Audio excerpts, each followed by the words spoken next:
Baik, selamat pagi teman-teman. Saat ini kita akan memulaikan presentasi dari kelompok 13 kelas A. Untuk itu kepada kelompok 13 dipersilakan.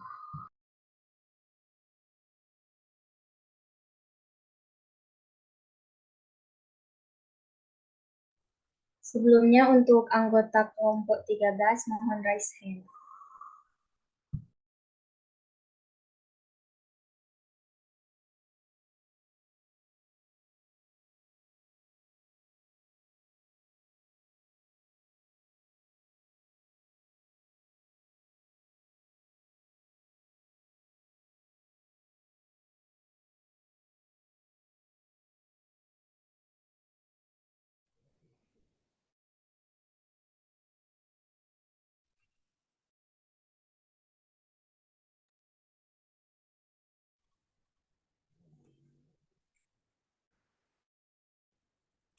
Baik,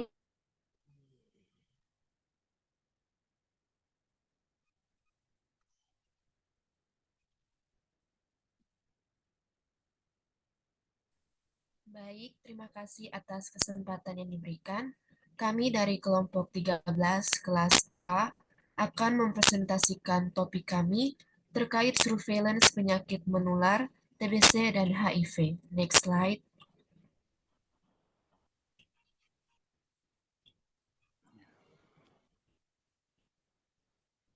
Adapun nama-nama anggota kelompok kami, yang pertama ada Narti Sarapung, Nisha Jile Sumarandak, Novita Membua, Regen Yosba, dan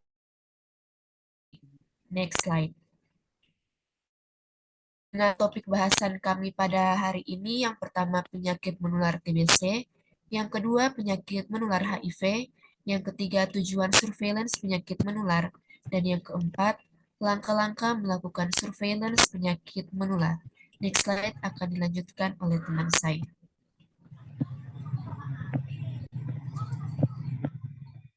Iya, suruh bayar semua.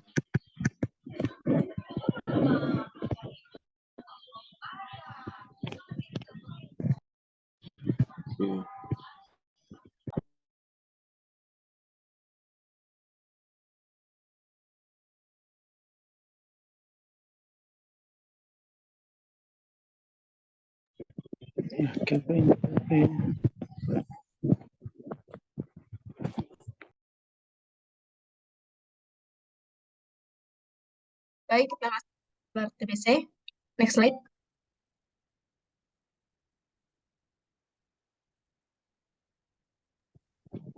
Next slide. Yang pertama, pengertian penyakit TBC. Nah, penyakit TBC sinulosis atau MTB atau MTBC biasa disingkat TBC atau TB atau tuberculobacillus. Nah, Indonesia adalah negara dengan urutan ketiga dengan kasus TBC tertinggi di dunia setelah India dan Cina. Data 2019 menunjukkan sekitar 845 penderita TBC di Indonesia. Nah, ada beberapa kelompok yang berisiko tinggi tertular HIV. Di samping TBC dikategorikan penyakit menular, yaitu orang yang tinggal di pemukiman yang padat dan kumuh, petugas medis yang sering merawat penderita TBC, lansia dan anak-anak, pengguna naksa, penderita penyakit ginjal, stadium lanjut, orang yang mengalami kekurangan gizi. Next slide.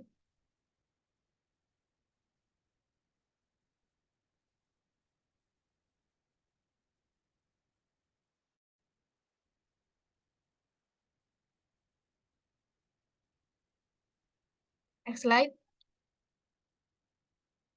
Nah, kita masuk ke dalam tanda dan gejala HIV. Nah, berikut adalah tanda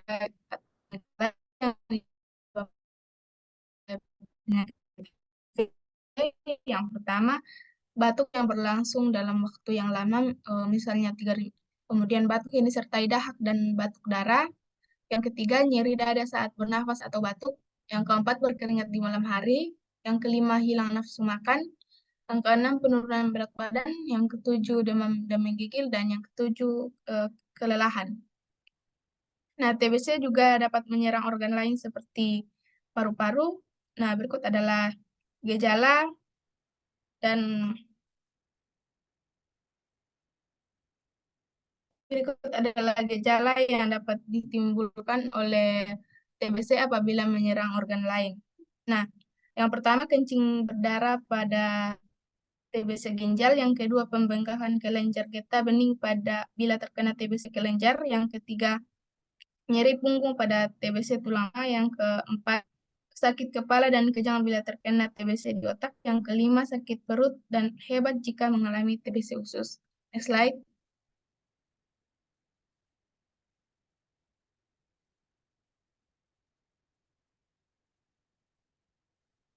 Nah, infeksi penyakit TBC dapat terjadi melalui udara saat terhirup oleh orang lain. Nah, ketika penderita batuk, ketika penderita TBC batuk, maka dalam sekali dapat menularkan 3.000 percikan dahak yang mengandung sampai 3.500 kuman Mycobacterium tuberculosis. Dan ketika penderita TBC bersin, maka akan mengeluarkan 4.500 sampai 1 juta kuman Mycobacterium tuberculosis. Next slide.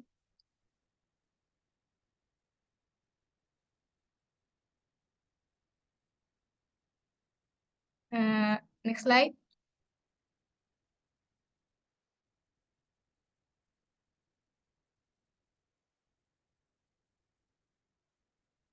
Next slide.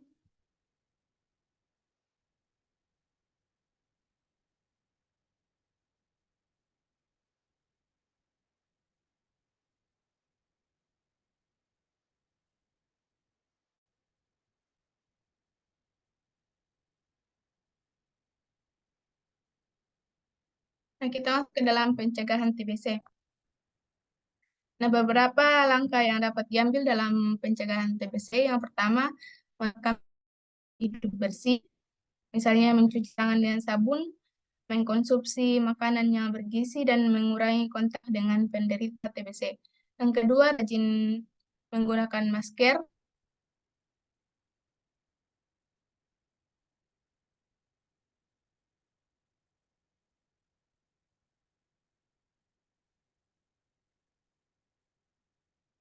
Yang kedua, rajin menggunakan masker. Nah, gunakan masker saat berada di tempat umum seperti mal, pasar, atau kendaraan umum untuk mencegah penularan TBC dari penderita yang tidak sengaja batuk atau bersin. Yang ketiga, rajin mencuci tangan. Nah, rajin mencuci tangan dapat menghilangkan kotoran yang pada bakteri di tangan, termasuk bakteri TBC. Dan yang keempat, menjaga daya tahan tubuh, mengurangi stres, mengendalikan makanan yang sehat, dan mengurangi kelembaban pada dalam ruangan dapat membantu menjaga daya tahan tubuh. Yang kelima, mengikuti instruksi pengobatan. Nah, menghentikan atau mengubah aturan minum obat tanpa pengawasan dokter dapat menyebabkan kuman TBC menjadi kebal, bahkan lebih meningkat dan meningkatkan risiko penularan kepada orang lain. Nah, kemudian yang keenam, yang penderita TBC. Nah, hindari kontak dengan penderita TBC karena mereka akan memercikan droplet yang mengandung bakteri TBC ke udara yang akan menyebabkan penularan infeksi TBC. Next slide. Nah, kita masuk ke dalam penanganan TBC, penyakit TBC.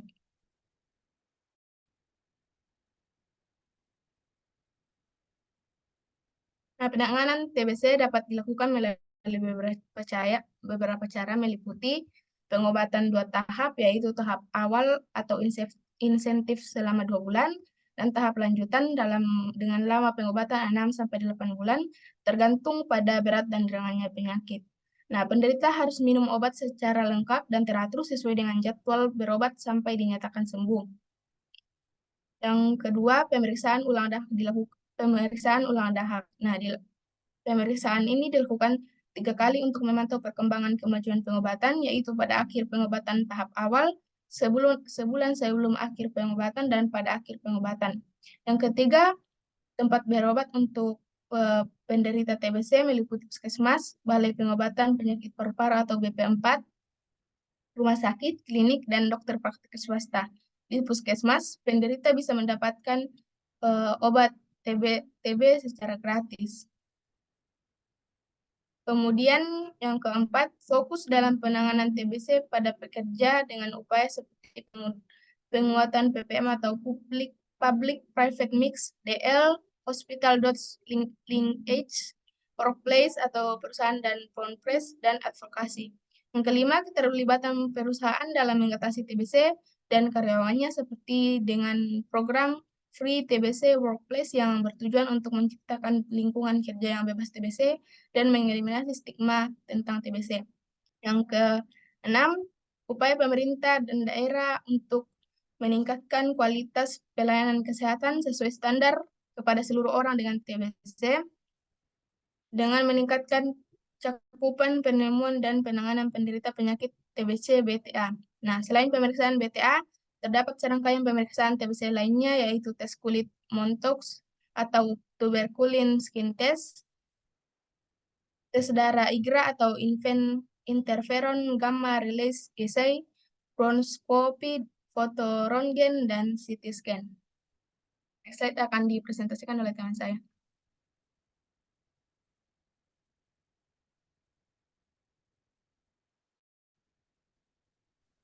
Selanjutnya kita masuk pada penyakit menular HIV. Next slide. Masuk pada pengertian Lewis Sharon 2011 dan David Romani 2013.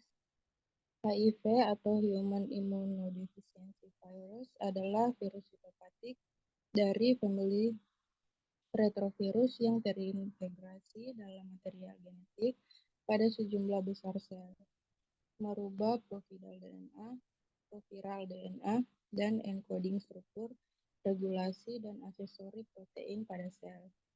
Virus ini bersifat menyerang sistem kekebalan tubuh, sehingga dapat menyebabkan AIDS atau Acquired Immunodeficiency Syndrome. Next slide.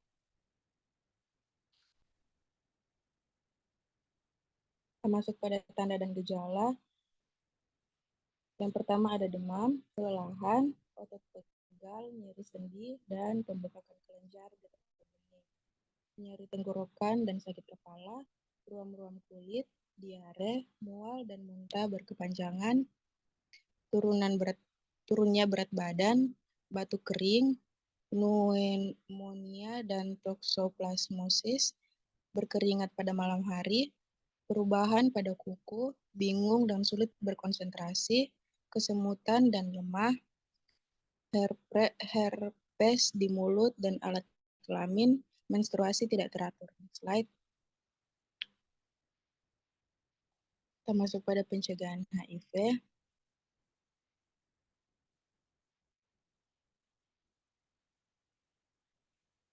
Yang pertama ada pencegahan penularan melalui hubungan seksual.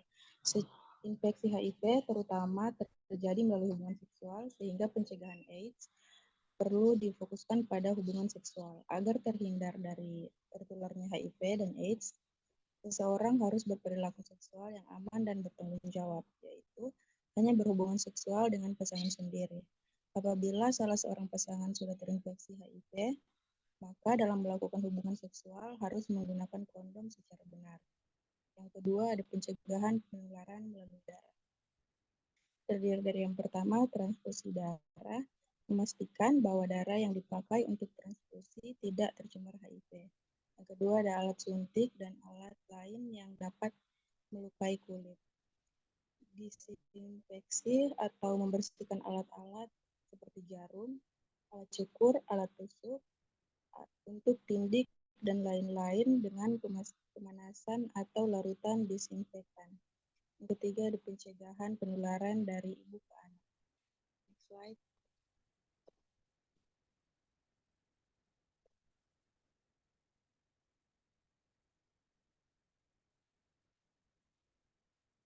Next slide.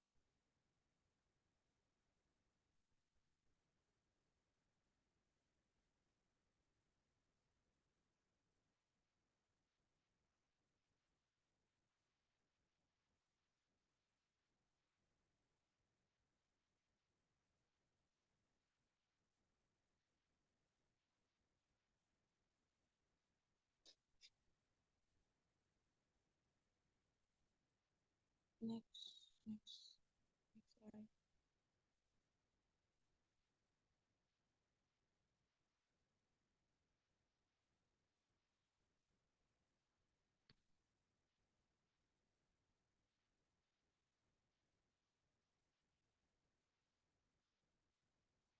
Masuk pada penanganan HIV, yang pertama ditangani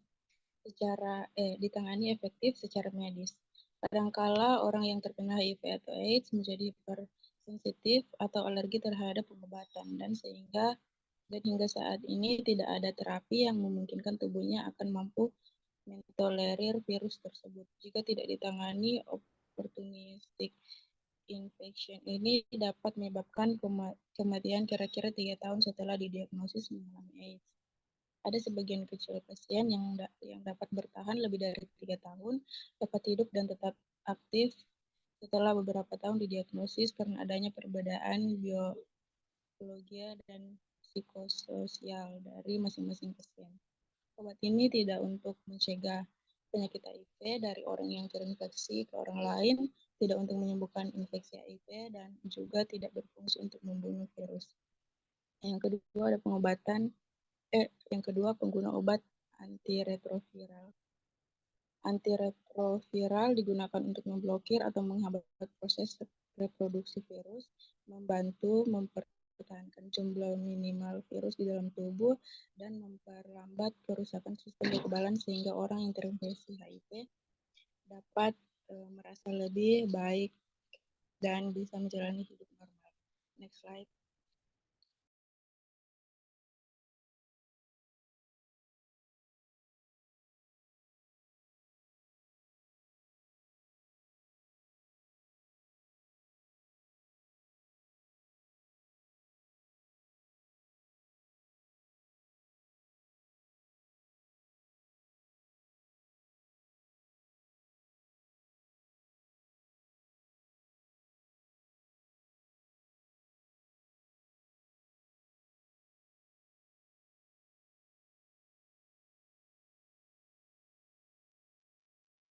Selanjutnya, kita masuk pada tujuan surveillance penyakit menular.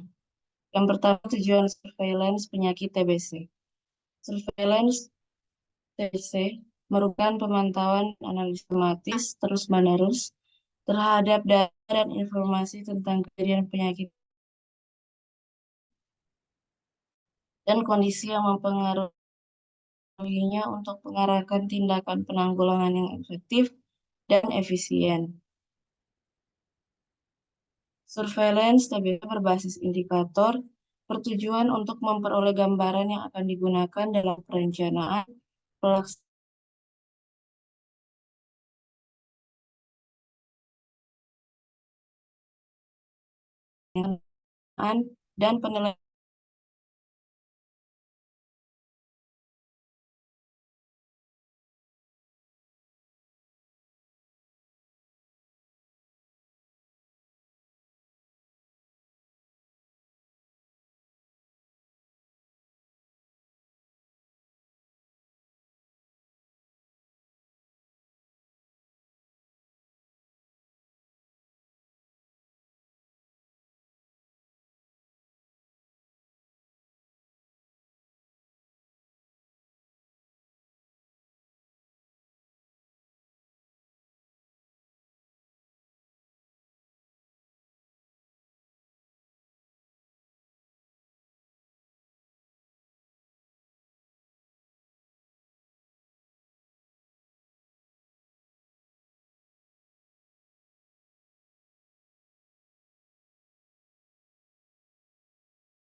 dan meningkatkan keterjangkauan serta kualitas obat anti-TB paru. Yang kedua, menyusun strategi untuk menghadapi berbagai tantangan dan menurunkan dampak TBC. Dan yang ketiga, mempercepat upaya eliminasi TBC dengan cara meningkatkan penelitian dan pengembangan untuk berbagai alat diagnostik, obat dan vaksin baru, serta meningkatkan beberapa metode baru dan menjamin pemanfaatan akses dan keterjangkauan. Tujuan pertama surveillance tuberkulosis adalah untuk menilai kemajuan pengendalian TBC dalam konteks komitmen dan strategi saat ini. Data surveillance TBC memungkinkan pejabat kesehatan masyarakat untuk menggambarkan angka kesakitan dan kematian, memantau tren kejadian TBC, mendeteksi potensi wabah, dan menentukan populasi berisiko tinggi. Selanjutnya, tujuan surveillance penyakit HIV. Surveillance kasus HIV adalah pengumpulan, analisis, penafsiran, penyebaran, dan evaluasi informasi berbasis populasi yang berkelanjutan dan sistematis mengenai orang dengan infeksi HIV. Data surveillance kasus HIV mencakup informasi mengenai karakteristik demografi, yaitu jenis kelamin saat lahir, jenis kelamin ras atau etnis, usia, dan tempat diagnosis. Kategori penularan, yaitu cara penularan, status kekebalan awal, dan viral load. Data laboratorium sangat penting untuk tahu apakah orang menerima layanan perawatan medis HIV yang penting yang mereka perlukan agar bisa panjang umur. Dan AIDS memberikan suatu data agar melakukan suatu perencanaan,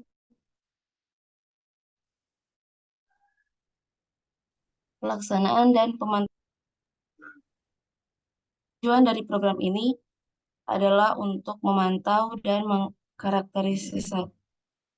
mengkarakterisasi epidemi HIV, faktor-faktor penentu dan dampaknya, dan untuk memandu tindakan kesehatan masyarakat di tingkat federal, negara bagian, dan lokal. Data surveillance digunakan untuk yang pertama memperkirakan berapa banyak orang yang hidup dengan HIV, yang kedua memahami siapa yang terinfeksi dan mengapa, dan yang ketiga menilai dampak layanan pencegahan tes dan pengobatan HIV di berbagai kelompok populasi.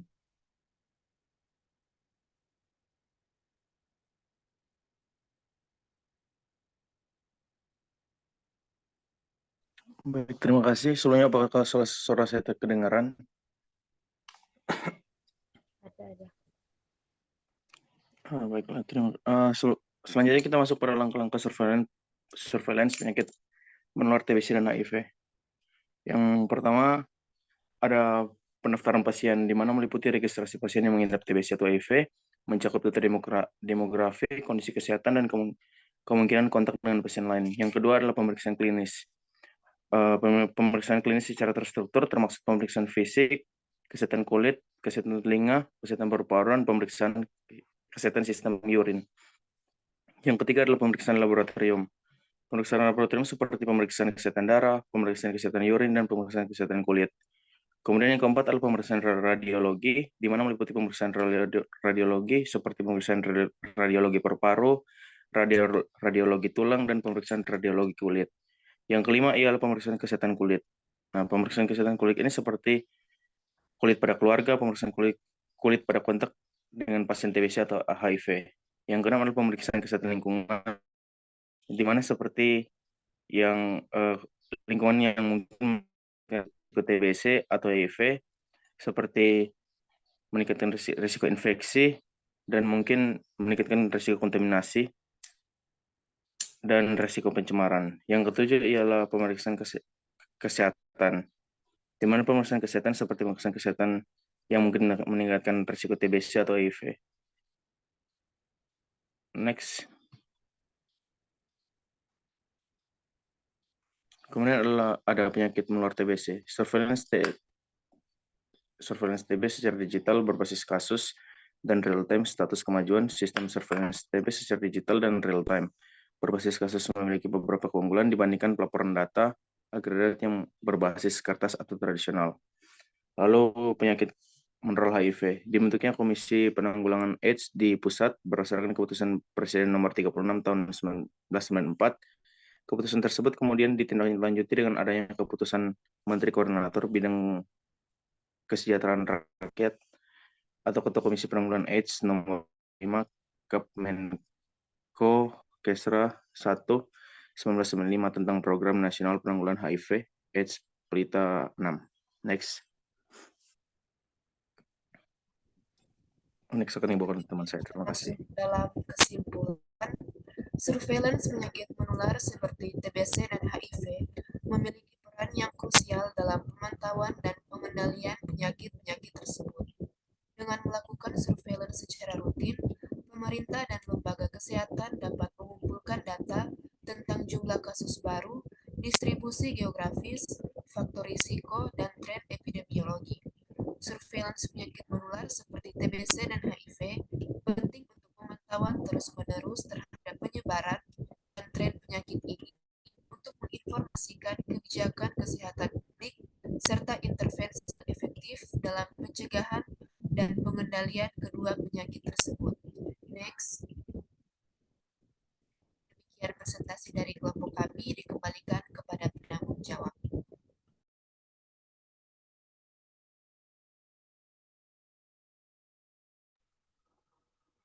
Ya, demikianlah presentasi dari kelompok 13 dan sekarang dibuka sesi tanya jawab. Untuk teman-teman yang ingin bertanya silakan raise.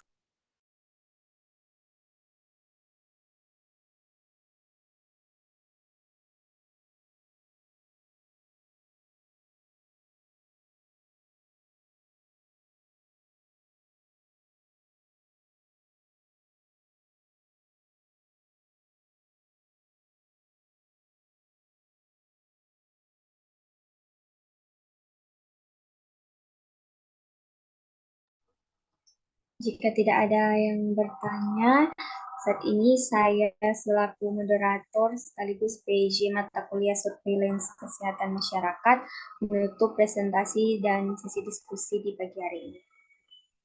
Terima kasih teman-teman.